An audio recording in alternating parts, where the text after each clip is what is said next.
أخرجتم ما كنتم تكتمون فقلنا اضربوه ببعضها كذلك يحيي الله الموتى ويريكم آياته لعلكم تعقلون. ربط د مخکې سردار دی چې مخکې آیاتونو کې د یهودو هغه ناکاره صفات بیان کړل چې دوی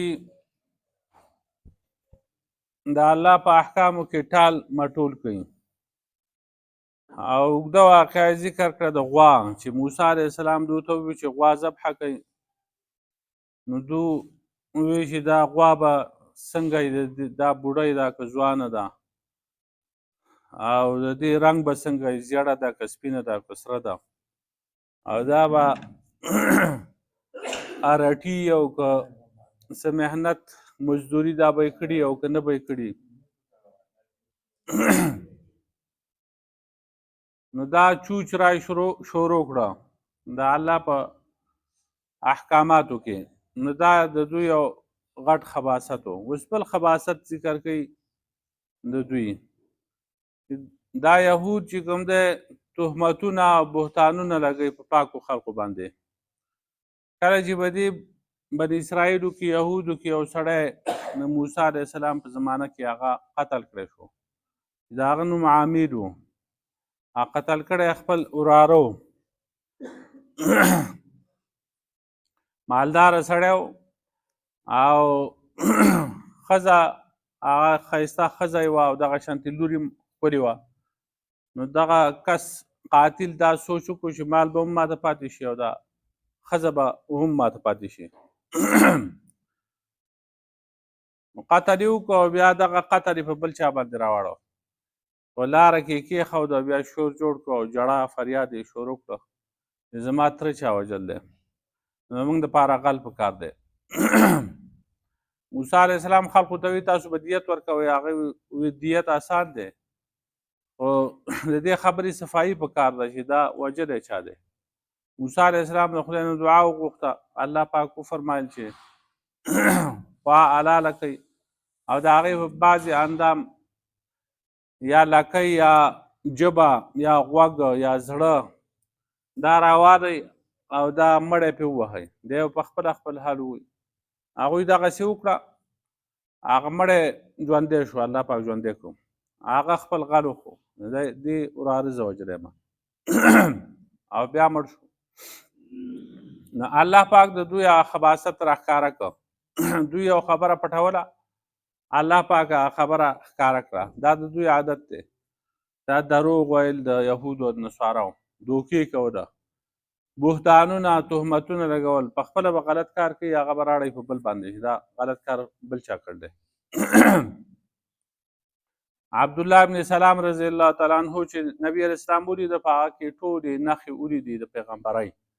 یقین یې راغی چې دی د الله پاک هغه پیغمبر دی د کوم صفات چې موږ ته په تورات کې بیان شوي دي. نبی علیه السلام ته وایي زه ایمان راوړم، خو دا یهودو مشران دا راوړه د دونه تپوس وکړه، دوی بیا سبا له په ما باندې الزام لګوي. نبی علیه السلام هغه راوغوښته، تپوس یې ته وکړو چې دا عبدالله ابن سلام رضی الله عنه دا څنګه سړی دی؟ نو هغه ورته دا ډېر ښه سړی دی، د پلار ښه سړی و، دا زموږ په موږ کې غوره انسان دی، د پلار غوره و. دا صفتونه یې ورله وکړو. نبي علیه السلام یې که چېرته دی ایمان راوړي، خدای پاک دې د دې ایمان نه وساتي، هغه وویل چې په تا باندې ایمان راوړي. نو عبدالله بن سلام رضی الله عنه راښکاره شو، پټ یې کېنولی او راغی مخامخ شو او کلمه د شهادت یې وویل، ایمان یې راوړ په رسول الله صلی الله علیه وسلم باندې. دوی یوه چغه کړه شرنا، دا زموږ په موږ کې شري انسان دی، وابن شرنا، او د شري سړي زوی دی، د پلار هم شري وویل. الزام یې پرې ولګوم. اول یې دا ښه سړی دی چې کله هغه ایمان قبول کوي، دا ډېر ناکاره سړی دی. دا د دوی عادت. نو کار به یې غلط په خپله وکړو او بیا به یې په بل چا باندې راړو. نو دغه خطاب دی موجوده یهودو ته دی، وایز قتلتم نفسا، کله چې تاسو مړ کړئ یو نفس، نو نفس خو هغه مخکې خلقو وژلی او د دوی هغه پلار نیکه، لیکن دوی دا خبره پټوله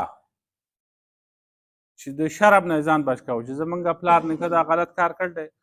نو خبره واقعه پټوله الله پاک هغه ښکاره کوله نو نسبت یې د دې فعل دوی ته کړی تاسو سړی ووجه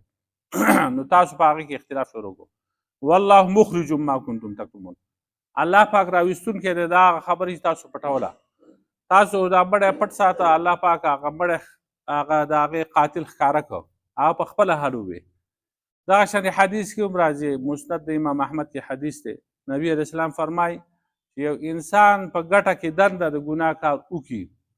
په هغې کې نه څه سورې او نه د هغې ته روشندانې نه پې څوک خبرېږي الله پاک د ده د عمل خلقو ته ښکاره کوي راوباسي نو والله مخرج ما کنتم تکتمون الله پاک راویستونکی دی د هغه کارونو چې تاسو پټول فقلنا اضربوه ببعضها بنګو وی چې ووهئ دا مړی په بعضې حصه د دې غوا باندې یا ووهئ دا مړی په بعضې حصه د دې نفس د دې مړي باندې بعضې ها کې دا ها ضمیر چې کوم دی نفس د دې مړي ته راجع دی د ده په نفس باندې د ده په بعضې حصه باندې هغه ووهئ نو هغه په خپل حال ووایي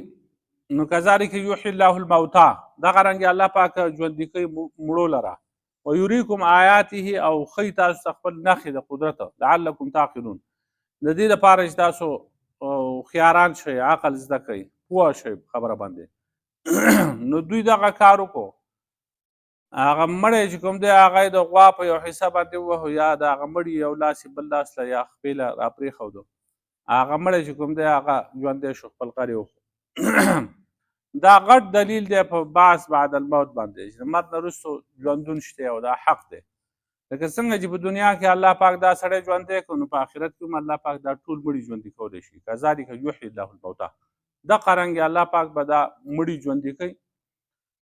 او تاسو ته خپلې نښې ښیي په دې دا د الله عظیم قدرت دی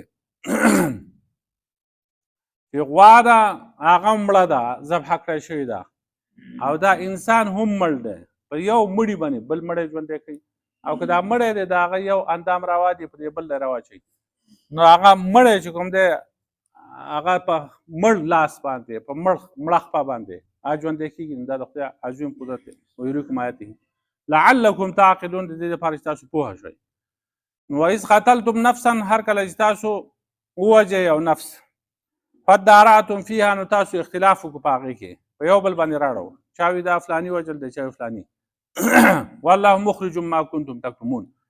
الله پاک راویستونکی او د هغه څه چې تاسو پټوله تاسو د دې هغه قاتل پټاوه الله پاک هغه قاتل چې کوم دی هغه ښکاره کړو ټولو خلقو وپېژنده چې دا قاتل دی او د څه مقصد دپاره قتل کړی دی هغه معلومه شوه فقلنا اضربوه ببعضها نو موږ ووایو چې ووهئ دې مړي لره ببعضها په بعضې حصه د دې غوا باندې یا بعضې حصه د دې مړي باندې کذلک یحیی الله الموتی دغه رنګې الله پاک ژوندي کوي مړو لره ویریکم آیاته او ښیي تاسو ته آیاتونه خپل یعنې نښې د قدرت خپل لعلکم تعقلون د دې لپاره چې تاسو هوښیار شئ پوه شئ ربنا ظلمنا انفسنا ولم تغفر لنا وترحمنا لا اله الا انت سبحانك صلى الله تعالى على